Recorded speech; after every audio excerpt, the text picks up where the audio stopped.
Let's talk about our safety tip this week. I'm Kelsey Baas, pediatric physical therapist and founder of Compleo Kids, and this is my 6-month-old. Protective reactions is something that we should start developing in the 6+ age range so that when we fall, we reach our hands out and prevent ourselves from face planting.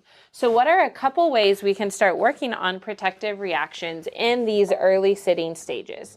So one of those is tilting him side to side and giving him time to see if he puts his hand out.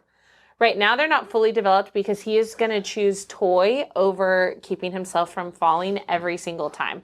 So sometimes we need to take the toy away and see right there, he's reaching his hand out. Let's take this out of you.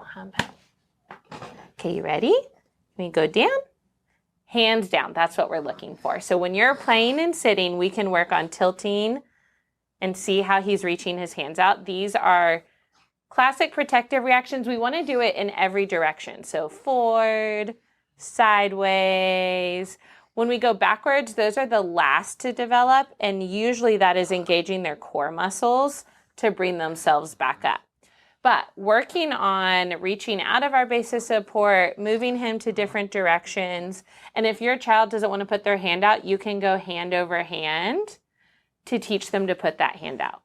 So start teaching those safety skills early to prevent falls and encourage safe movement as they grow older, and comment below what you need safety help with. Good job, 40.